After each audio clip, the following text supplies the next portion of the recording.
Regulation, Responsibility, and Reality. Inside Gambling Policy with Suzanne Trainor. What does responsible gambling actually mean, and who is responsible for it? Suzanne Trainor, Communications Manager and Public Information Officer for the Arizona Department of Gaming, joins this episode to explore the intersection of regulation, responsibility, and real-world impact. Suzanne shares her journey from working at DraftKings to now overseeing communications and public information for a state agency responsible for regulating casino gaming, sports betting, fantasy sports, and more. Together, we unpack the complexity of gambling regulation, from public concerns before legalization to the ongoing challenge of balancing access, consumer protection, and prevention. This conversation goes beyond surface-level definitions. Suzanne challenges the idea that responsible gambling and problem gambling are separate conversations, highlighting instead how deeply connected they are. This episode also explores how regulation protects customers, the evolving landscape of gambling, including sports betting and emerging risks, the role of collaboration across industries, states, and organizations, Arizona's upcoming free responsible gaming training, and the importance of empathy, awareness, and accessible resources. Whether you work in behavioral health, policy, gaming, or simply want to better understand the system shaping gambling in the U.S., this episode offers a grounded and thoughtful look behind the curtain. This is Talking Addiction and Recovery, the podcast talking, you guessed it, all about addiction and recovery. Join your host, licensed professional counselor Andrew J. Schreier, as he and his guests break down recovery topics with raw honesty, delving into niche conversations around the topics of substance abuse, mental health, and gambling. We intend to meet individuals where they are on their own personal journey of recovery, with dignity, respect, and compassion. We'll do more than talk addiction and recovery. We'll explore it. We're glad you've joined us. Here with today's episode, your host, Andrew Schreier.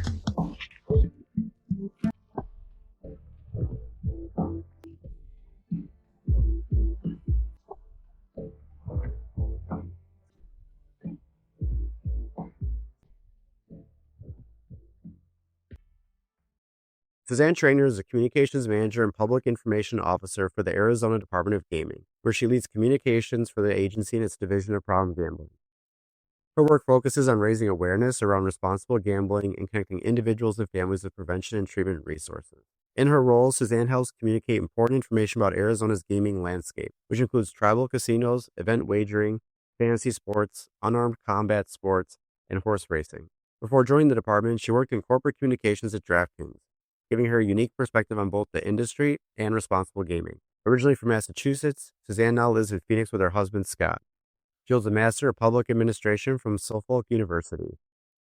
You can learn more about Suzanne Trainor and the Arizona Department of Gaming and Arizona Division of Problem Gambling in the podcast notes. On this episode of Talking Addiction and Recovery podcast, we want to welcome Suzanne Trainor. Thanks for joining. Thanks, Andrew. Thanks so much for having me. Yeah, before we get into our topic and conversation for today, do you want to give the audience a little bit of a background about yourself? Yeah, great. So I'm Massachusetts born and raised. So I grew up in the Bay State and kind of came into high school and college when Massachusetts was debating whether to legalize expanded gaming and casino gaming. And so growing up, just heard a lot of debate about the benefits of regulated gaming, some of the drawbacks like gambling addiction and other kind of social costs that people were really worried about and opinionated about. And I actually found myself working in the industry.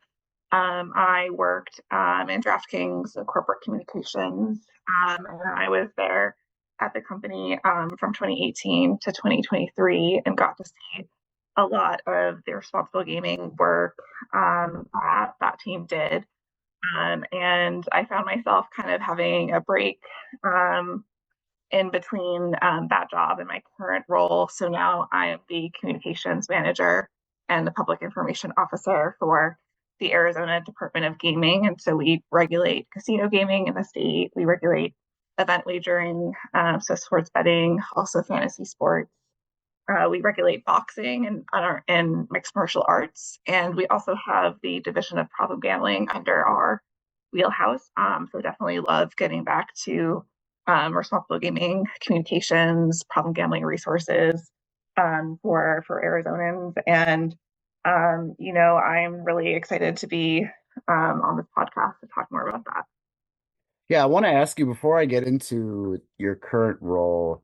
You brought up stuff that you're paying attention to, and you're saying these things are getting brought up and talked about.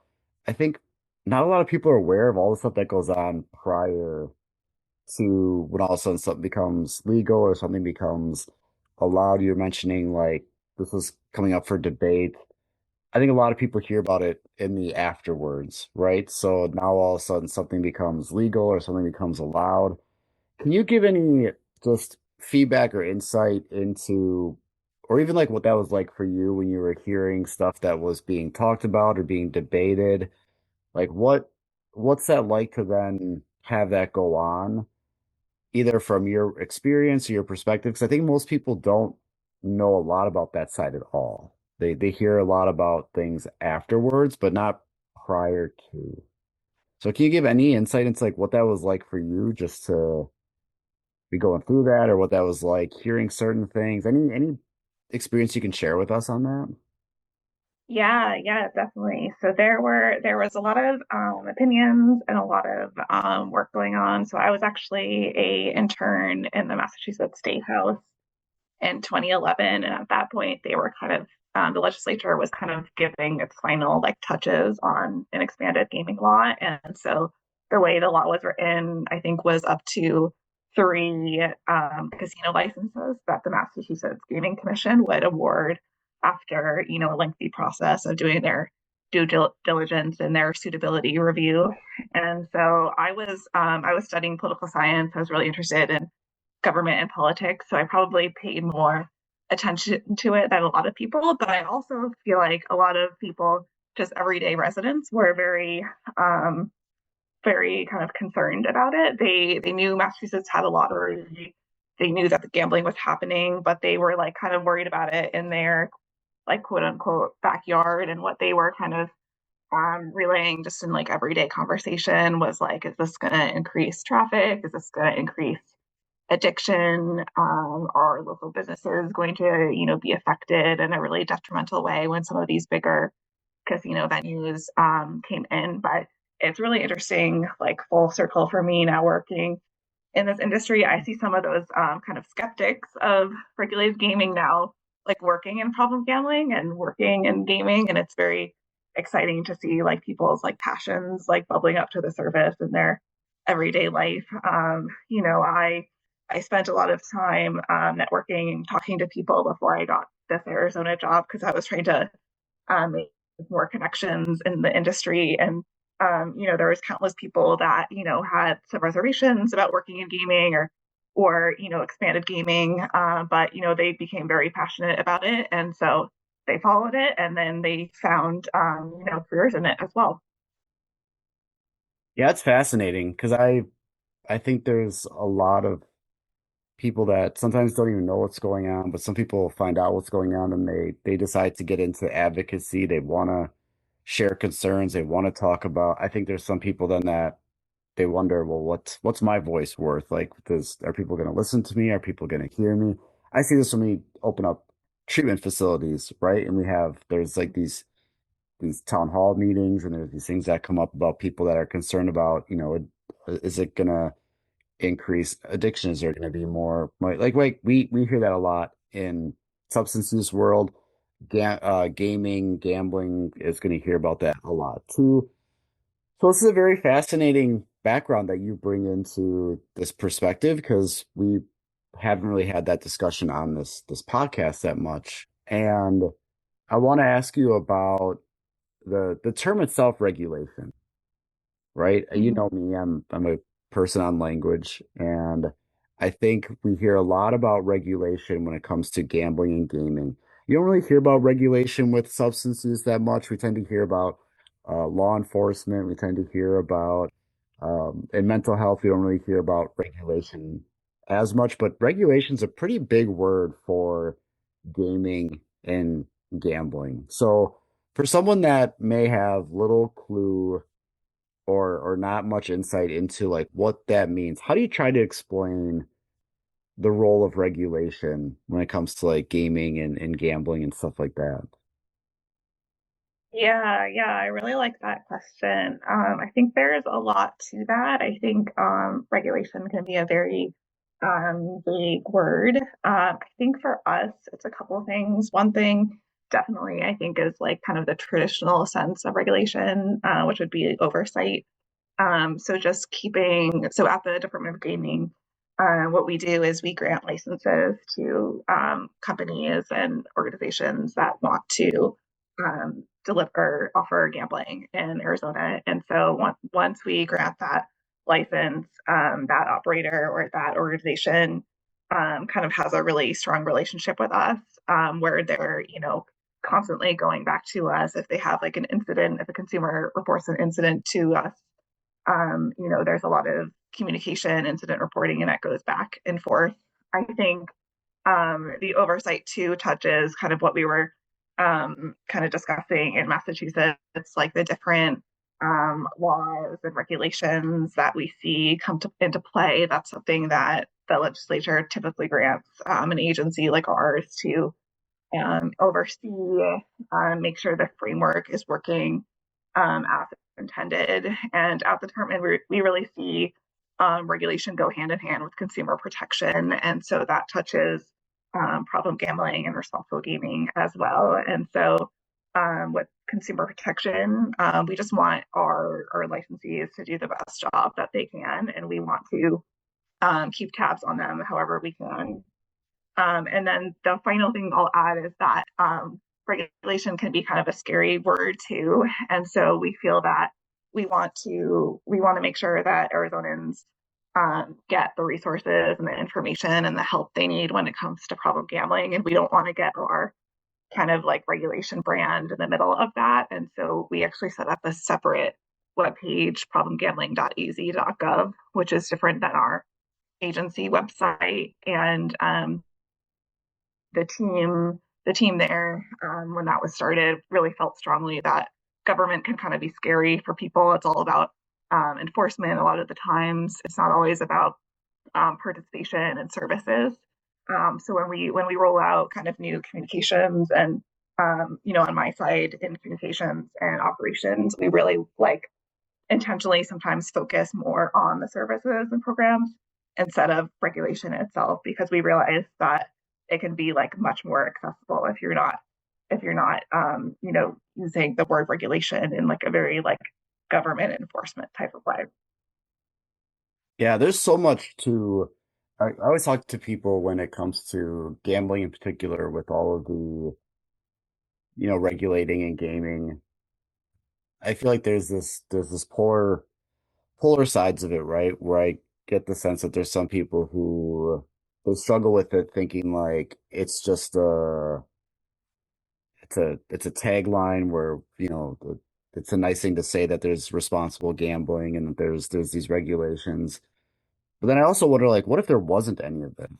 Like, what if like none of this existed? I'd be very worried about like if none of this was around at all. To me, I try to look at it like a different area, right? Like I think about like what if we didn't have all these consumer protections for like vehicles, right? Like driving in cars. Like what if we didn't have like laws and oversights? Like that'd be a really scary thing if we had all these things like not existing to make sure like there's safety around vehicles and transportation.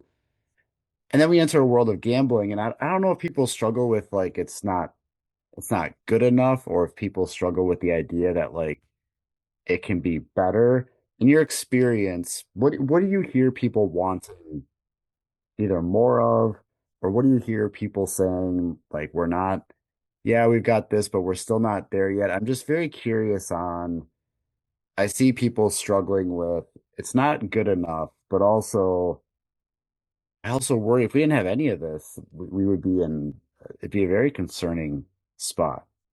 So from your Yeah. situation, what do you hear from people who are saying, well, we need more, or it's not like what is it that they are trying to get more of? Because I feel like there's a hard spot between get rid of all gambling, which I just don't think is ever going to happen, but also with gambling here, what can we do to make it better?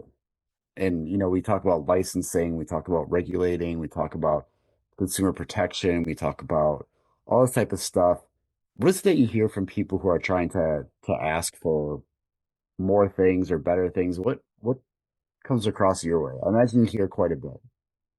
Yeah, well, my role is really interesting because I deal with the media, and I see a lot of appetite for actually knowing kind of the basics of like what's available for people to get help in problem gambling. So Hmm. I really love hearing that question of like them really wanting to understand what's available, how people can get help. I think going back to your question about like what it would be like if we didn't have some of these regulations and safeguards in place, I think, yeah, we can think back to, an old time bookie. That person, might follow you around for the rest of your life and try to take things from you. It's like very scary, I think, to think of a time where that would be okay and that wouldn't be something that you wouldn't have an agency like ours looking into companies before they even get licensed. But what I hear of like what people really want to know about our agency is when they're looking into, so March is Problem Gambling Awareness Month, and so we tend to get a lot more interest in what's available. And I learned something new today, which was that our helpline is available in Spanish. So that's really cool to hear. So that helpline is 24/7. It's free. It's confidential. You're matched with a master's level clinician. So someone who's very much trained in how to handle, someone in crisis or someone who just needs a little bit more information or someone in between that's still kind of on the journey. Another thing we like to share with journalists, if they don't know already, is that the state subsidizes outpatient counseling for problem gambling. And that's really great that we're able to provide that. Outpatient treatment can be very beneficial because it's only like a couple of hours a week or even less than that. You can balance it with work and school and your family and the other life commitments that you have. So it's something that we want people to know, like, it's affordable, it's accessible. Treatment works, treatment's available. We're also seeing a lot of interest in kind of the data, like how much problem gambling affects Arizonans, and so we will be coming out with a new survey report. I believe end of May. But right now, our current data shows that 3 to 4% of Arizonans age 21 and over have a gambling disorder. So, we see people in our community and people who write for a living for Arizona media outlets. We see interest in that, and it's really great to see that. I think that we have a really broad regulatory mandate at the Department of Gaming. So we're regulating horse racing. So people are betting on sports. I mean, betting on races in Phoenix. We regulate boxing and mixed martial arts.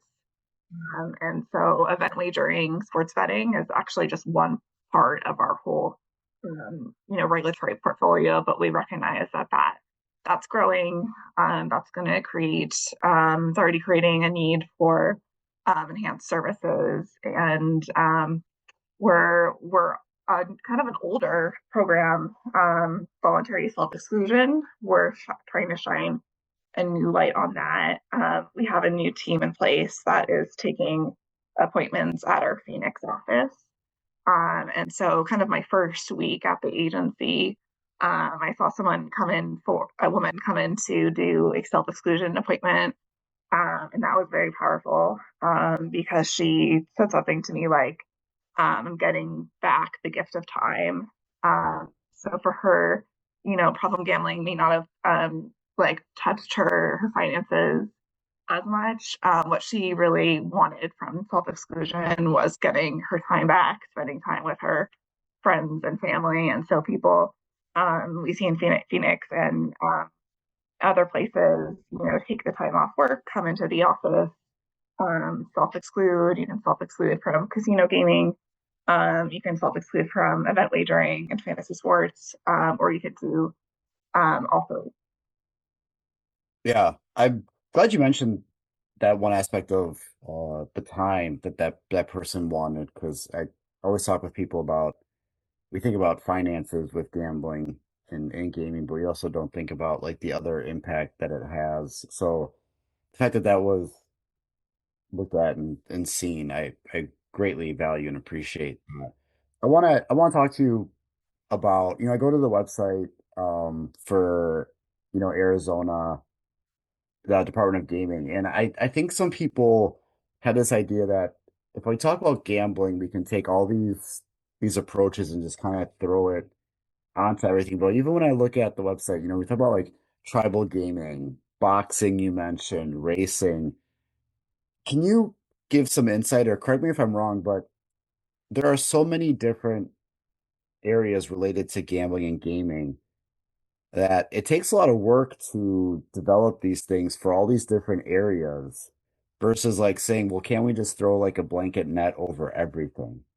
Like when you mention boxing, MMA, when you mention racing, like that isn't just the same entity, right? Like we need like that requires different connections, different relationships, different regulations that this is a lot more complex than some people think gambling, one term is, that it requires a lot of connections, a lot of needing to establish relationships because all this stuff falls under, and it's different for every state, right? This wouldn't be the same as my state here in Wisconsin. This wouldn't be the same as a different state as well. So, in some ways, we want to try to make it as simple as we can, but in other ways, like this does require a lot of complex working and relationship and regulation and all this type of stuff. So, my question is, am I making it too complex, or is this system of gambling, gaming, regulating the different sports, the different ways of being able to gamble, it is pretty complex that people are probably not that aware of.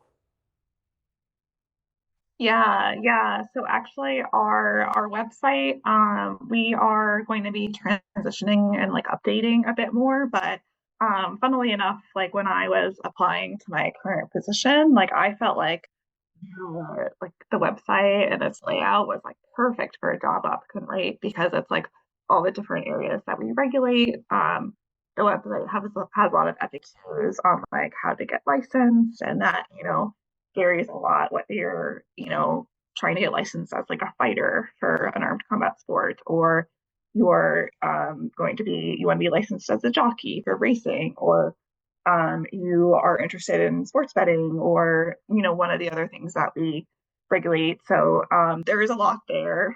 I think a challenge is the relationships as well. I will add that we have a really strong intelligence um, team at the department, and they're really concentrated on going after illegal gambling. So any kind of like illegal operations, unlicensed operations, machines, all of that. But you brought up Wisconsin. I think that we're always interested in looking at kind of other states, and we were my team, which is public and intergovernmental affairs, we kind of looked at how can we communicate voluntary self-exclusion more effectively and get even more people to sign up. We really believe in the program, and we kind of looked at Ohio, and we saw the Time at Ohio and its special like brand and campaign, and that's really impressive, right? Because Ohio has the Casino Commission as a standalone, and then a couple of other different state agencies that also touch gambling. So there's a lot of collaboration that goes on, and so we're working on a public service announcement that I'll probably be able to share with you in another week or two. That is about Take Back the Game. So that's our slogan, our campaign of self-excluding, getting back that time. getting back that joy, getting the game back essentially. And so we're really proud of that. We do try to collaborate with the Arizona Lottery as much as possible. The top form of gambling in Arizona continues to be the lottery, so that's very interesting. That a lot of people are playing the lottery and maybe they don't think of it as gambling because it is very different, I would say. But we work on that. We work with them on messaging and kind of collaborations, marketing, because we have very similar goals and similar interests. Yeah, I think that's an area where we are definitely getting better at and think we can strive to get better at is in gambling. I hear a lot of this state has this really great program. It's phenomenal. And then when you wonder, then another state's like, we got like nothing like that. Like what is that? We don't even know what that is. And I think in substance use, we've been able to see some of those things, but then rise to collaboration and let's get this more on like larger scale levels. I'm glad I'm starting to hear that more with gambling because I think gambling's been so much of a hidden issue under the radar. It's talked about as like a hidden addiction that now we're starting to see more of like, hey, this is great, but we also need it for a lot of other areas. Or we have this amazing thing and we need to be able to communicate that with others to know what they can do or what else is happening. So it's great to hear places wanting to collaborate, learn more, find out more. Because for so long, it was kind of like what I call Isolation Island. It was kind of like people doing things by themselves, not knowing exactly what was going on. And now I'm starting to see more of collaboration, coordination, and also realizing like it's great if it's happening here, but also this needs to be much larger than just one area. So it's great to hear because I think that's how we get better is when we don't keep things for ourselves. We say this is what we need across the board. We need this for a lot of other places. So I'm very happy to hear that. Yeah, definitely. And I think that's why I really got interested in responsible gaming and problem gambling. And so when I was at DraftKings, the responsible gaming team kept growing, and their kind of mantra was, this should be embedded across the company, like all different teams. And so it really like shifts the way you approach your work. I think when you go from like being like a quote unquote knower to a quote unquote learner who is just looking at opportunities for collaboration, and like it's very, I think it makes you like a better employee, a more creative employee, someone that can look at what if we did this in communications, or what if we did that another area of the organization. And I think in state government, it's particularly important. I think state government often gets into that route, right, of isolation island, people not talking to each other. But I think if you go into the mindset of like, I'm going to have that conversation, and, if we all, hit a wall of like, we don't know what to do next or something, we'll coordinate our way forward. We'll go forward together. I'm curious from your experience and what you do now. I get this would often feel like to some people that whether I'm like a consumer or I'm a counselor in this field, I get the sense that it feels a lot of like David versus Goliath, right? Like it seems like there's me going up against these titans or these giants of like you mentioned like DraftKings, you mentioned like casinos. It seems like state government. Like it definitely seems like there is this little person against this larger entity. How do you talk with people or work with people that like while we may be facing larger organizations or entities or we're dealing with state government bodies all of a sudden, but this isn't an impossible task. This isn't something that you can't, that doesn't mean you can't do anything. I think people sometimes feel like they're up against a really big wall and trying to advocate or trying to get some things done. With all your work, how do you talk with people that, yes, there might be some big name, there might be, yes, you're working with the government, but there's still a seat at the table for for people who are just trying to make a difference or who are trying to express their concern, or they may have an idea of what might help or might make something. How do you have that conversation? Because I get the sense there's a lot of people that get stuck with thinking like I'm up against something that I can't deal with because I'm just this solo person trying to talk about to a larger something larger than myself. Yeah, yeah. David versus Goliath. So, I think you mentioned like the size of an organization and it being like very tiny or something. And so, I thought about if you're familiar with BetBlocker, they are a software, essentially. You could call them software, but basically you can use it to deactivate all gambling sites. And so it can be a really good responsible gaming tool if you're just looking to cut gambling out of your life, or you could structure it so you wouldn't be blocked on weekends or something like that. You could still gamble recreationally if you chose the schedule, something like that. But I think like when I think of kind of small teams, right? Like they were very small, but now they have global partnerships, and I think they're becoming even more of a brand name. And when I was at DraftKings, I was able to work with them on a communications announcement of us partnering with them.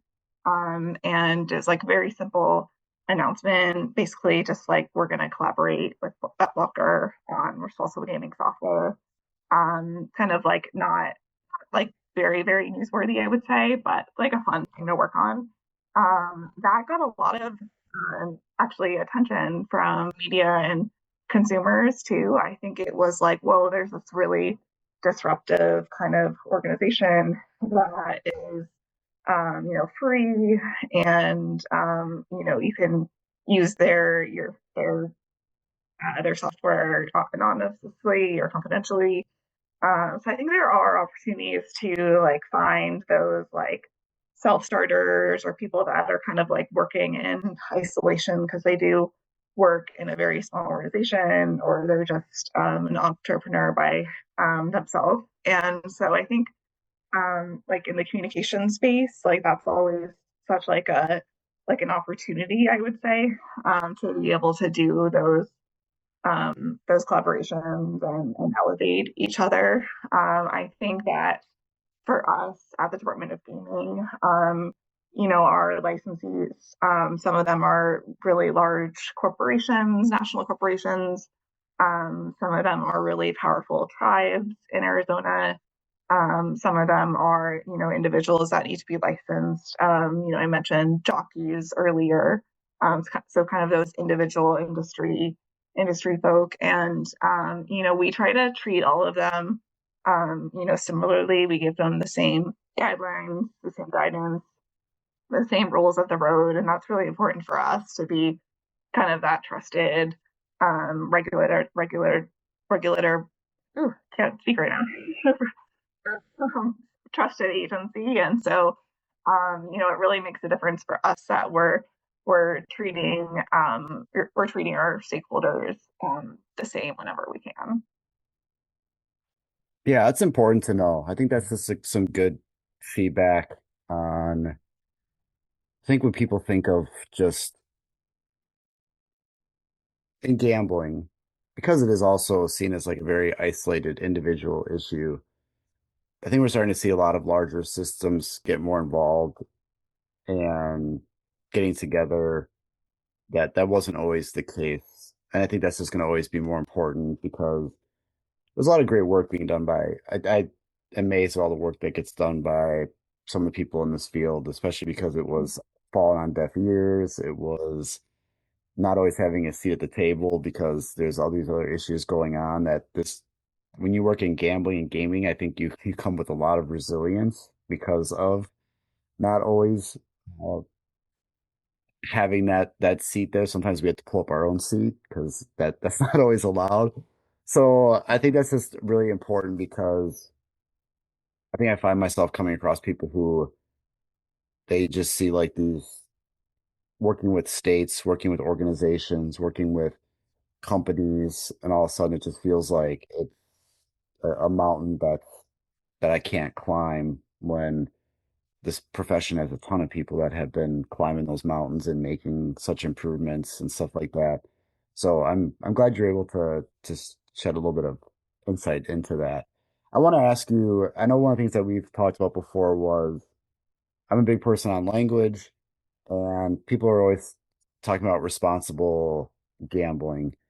And I'm hearing more about it now than I have earlier on in my career. There wasn't these commercials, there wasn't these uh anything like going on that talk about it.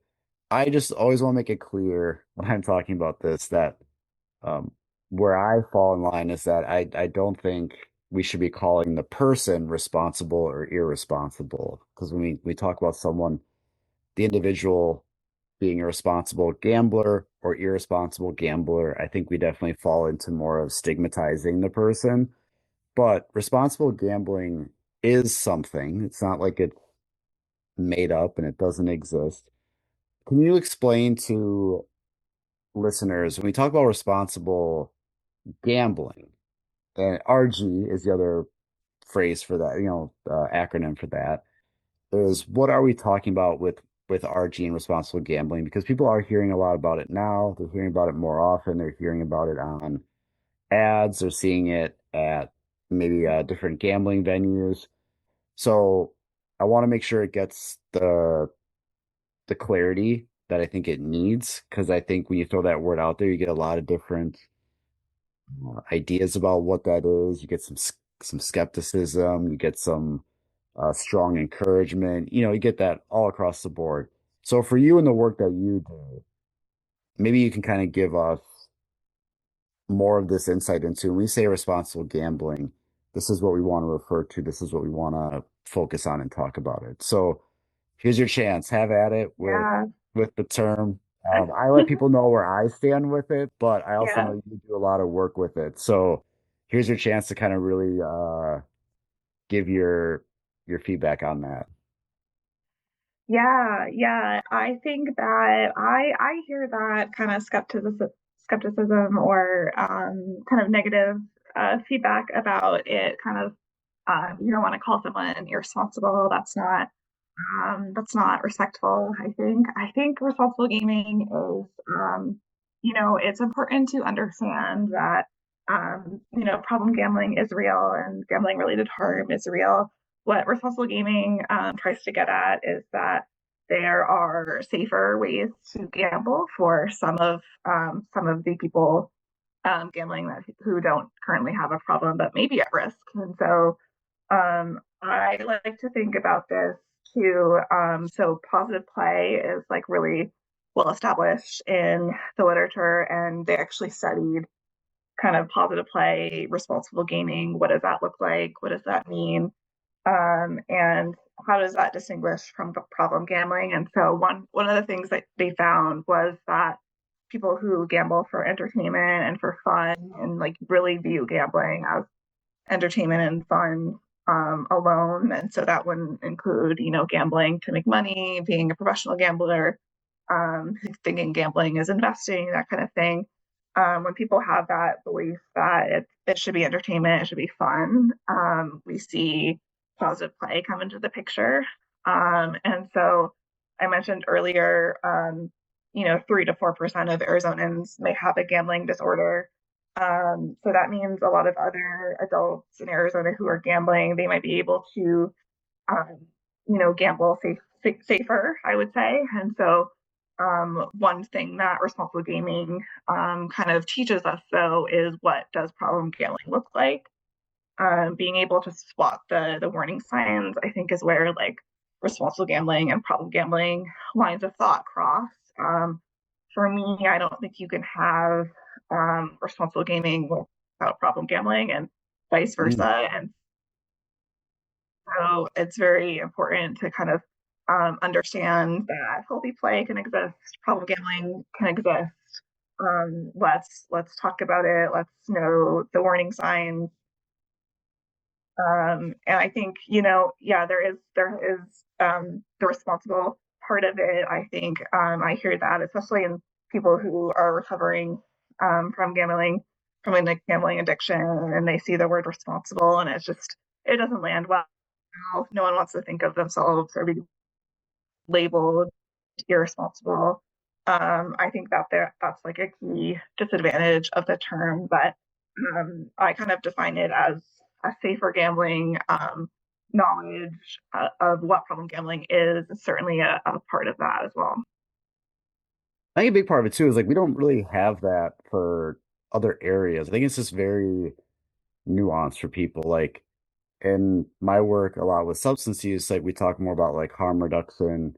We talk about like safer practices like never use alone. We talk about having naloxone, which is like overdose prevention. We talk about like different ways, and that hasn't come without uh stigma, judgment, and opposition. Like that's where we are today with naloxone is completely different than where we've been historically, but we also don't have like we don't say responsible substance use because to some people that's like the idea of that is such a weird thing because of culture wise and how we look at drug use in a way. But Yeah. also we also have a lot of like things where it's like, don't drink and drive. Like we have all these Mhm. messages.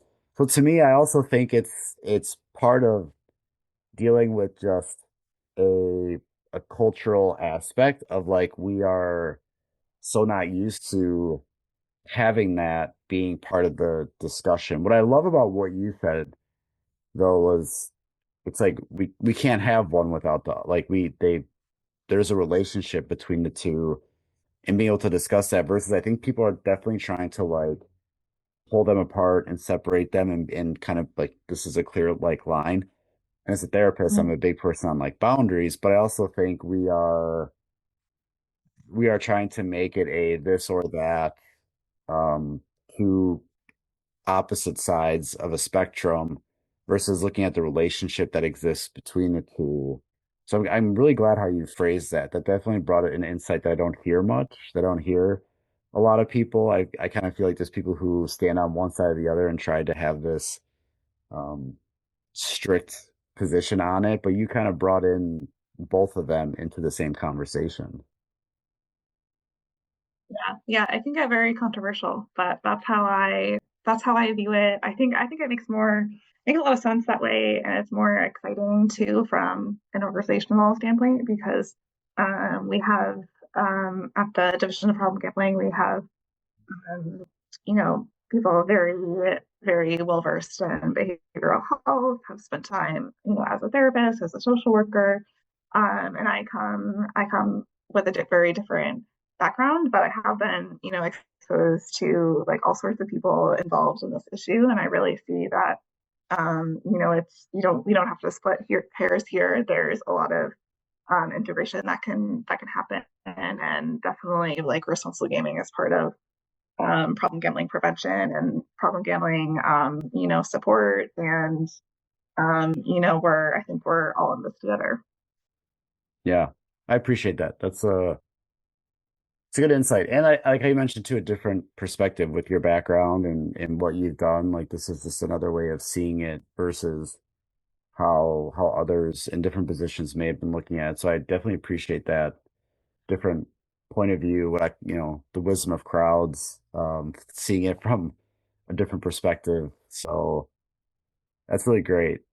Last question before we wrap up is awareness is so important, and we're getting there with gambling. We're getting there. We're not where I think we should be, but we do see more awareness of gambling. I see it more at conferences. I see topics more about gambling in spaces that we never have in the past. But I still think we're way far behind than like substance use and mental health. So I know one of the things that we can do to increase awareness is get other people more involved, get people to learn more. And one of the things that you've worked on or working on is having training available. And I know like when I came and spoke at the event that occurred this month, like that was a free event for people to attend, which was amazing. I keep telling everyone like that thing record numbers from what I heard attendance wise, but also like Right. more and Right. more people being able to attend. So you're doing something that is a responsible gaming training that's going to be announced soon. Is that right?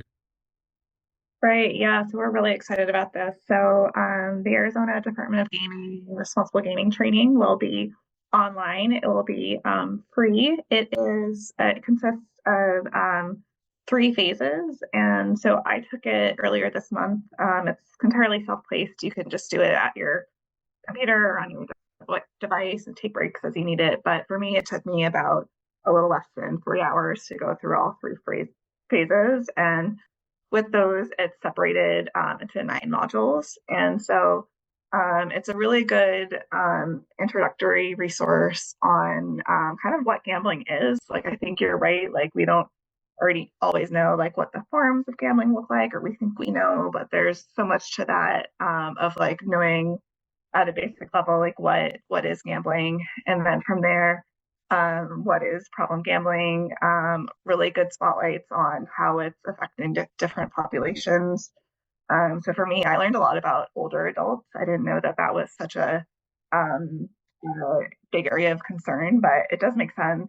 Older adults may lose a partner or a friend, and it just frees up some, isolation, and they may turn to gambling and then develop a problem. So populations like that is really interesting for a deeper dive. And then originally the training was compiled or drafted for casino gaming employees. And so in Arizona, we have 26 class three casinos. So casino gaming is a really big thing in Arizona, and the training will be helpful to casino employees. It's a lot about acting with empathy, offering resources, offering a friendly ear. But what's really exciting is that since we're offering this on our website, it'll just be freely available to anyone. I think it really gives people the confidence and the knowledge that they wouldn't have otherwise of like how I can, potentially, be a better friend, be a better family member, be a better employee. Because really, like, whether you work in gaming or you work in a different space, gambling is just part of our communities, part of our life. So it really makes a lot of sense to have like a really basic understanding of what gambling is, what problem gambling is, responsible gaming, including ways to, you know, have that safer gambling aspect that we were talking about. And so we're really excited. We're going to be doing a live briefing that will be available to everyone tuning in, and then the resource itself is will just be on our website, and that will be happening in April. So I'll be able to share more soon, but we're very excited about it. It's amazing. And I like how you mentioned it sounds like it may be focused on this or even if I worked in like a casino, this would definitely be an area that would be pertinent to me. But also like when you mentioned like family members and loved ones, and I also think I think this would be great for employment, like for organizations and businesses to know because gambling is becoming such a and we're right now we're in March, right? So March Madness is already in full kickoff. We know gambling in the workplace gets talked about a lot right now because of like March Madness and Super Bowl. I also think like this is going to be great for even employers to know about, even if, well, what do we do with gambling? But right now, there's quite a bit of people that just do gamble in general, and this would be great for them to have. So what I love is that it seems like it may have been designed, or it's someone might think this definitely is important for me to know, but really this could be for anyone to really know more or to gain some knowledge of. Like this, there's no one that this wouldn't really be beneficial to learn from. Right, right. And another thing that's exciting about it too is that it does get very specific about the problem of youth underage gambling, and we're seeing that be an even bigger concern. And what I like about kind of offering a training is that you give people the messaging, the words, what to say to their kids, to their nieces and nephews. And I think that spotlight on that kind of like concerning issue, and then yeah, it really can be really impactful to employers. Like we want employees to show up to work with like their best self, and this training is very much like empathetic of like this could be a very harmful situation. Here is how you can kind of like be a good support system. um you, you know do a lot as a human being, which is really cool. That's great. And what, low, free? It'll be free, Great. Yep. and online, which I think too is it's hard to find a training that's happening, like in person somewhere. It's hard to show up to one because gambling has so much stigma.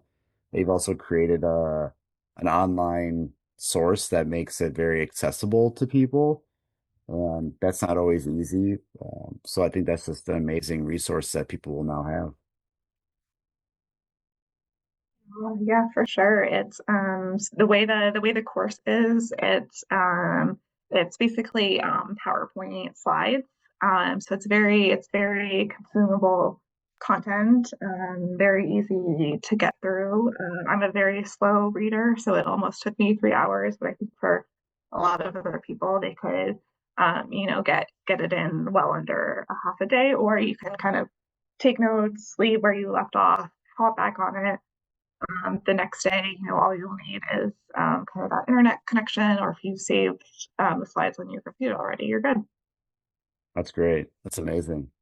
Looking forward to it. I know I'm probably going to sign up and go through it and see how it is. Awesome. Um, so that'd be great. All right. So, Suzanne, this has been great. I mean, I think you bring such a different perspective, your upbringing, your background, some of the work that you've been doing to everything where it is now, and seeing what Arizona Department of Gaming is doing has been pretty incredible, and that resource that we just talked about. So, with all that being said, what would be your final thoughts or takeaways for audience members, listeners? Where can they go to learn more about what you're doing, but just overall final takeaways for the audience? Yeah. So I have been reading a lot of Brené Brown. Garrett Lead, my manager at the Arizona Department of Gaming, actually gave it to me, and so I stole kind of her lessons on being like a learner rather than a knower.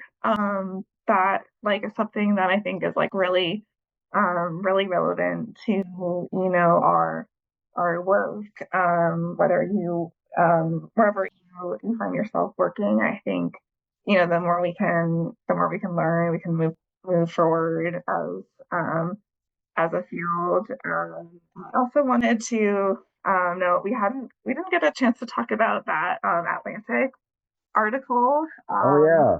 Yeah, but I was thinking about that, and at the end, he actually goes to, or he thinks about going on to Virginia self-exclusion, and so I really like that for a couple of different reasons. But I think it kind of circles back to my kind of points about self-exclusion. It's like a really well-established program that you can ban yourself from gambling. Um, and it's pretty significant in Arizona. Like there's kind of a barrier. You have to usually come into our office or do a lot of paperwork online, and it's signed by a notary, so it's very kind of like serious and governmenty, but we see like really good feedback on that of, it really helps people. And I think, being a learner, I think is reading as much as you can. And I think that Atlantic article, had a lot of insights on what problem gambling can look like, how it kind of show up for people. And I wanted to kind of share that insight. Yeah, that's great.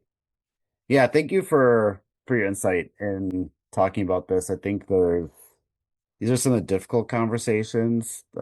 They can definitely. I think when you started off talking about passion, I think that a lot of people come into the conversations with passion, wherever they're coming from, whether they're looking at it from supportive of it or they're against it. Like people just are very passionate about either what they're concerned about, what they're worried about, or what they think is going to help something. I think we all tend to have similar ideas. We just don't always agree on how to get there, is what I've sometimes have noticed. So I think what you bring is definitely a lot of ability to have those conversations in a space where there is a lot of passion fueled, whether it's someone in recovery, someone impacted by gambling, whether it's someone that is working in the gambling industry, that when we have these conversations, there's a lot of different people involved, a lot of different backgrounds. And it's part of what makes it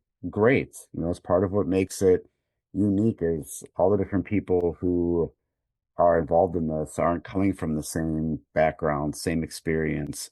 So these conversations need to happen. And I think you've been a great person to be able to facilitate some of those challenging ones when we talk about regulation, licensing, responsible gaming, gambling, all that.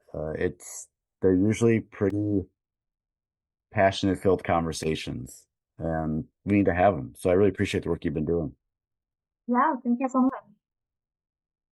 All right. Thanks for joining. We will have links to where people can learn more about what you're doing, learn more about that training that you'll be having, everything that they would want to know more about what you've got going on. But once again, just want to thank you for joining and being a part of this conversation. Thanks so much.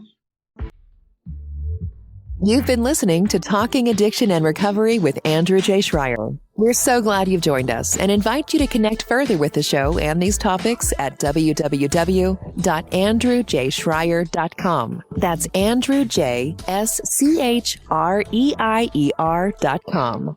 You can also email us directly at talkingaddictionandrecovery@gmail.com and connect on social media. Instagram at Talking Addiction and Recovery, Facebook Talking Addiction and Recovery Podcast, and Twitter at TalkAR_podcast. To stay connected and never miss an episode, be sure to like, rate, and subscribe. Until next time, friends, let's keep talking addiction and recovery.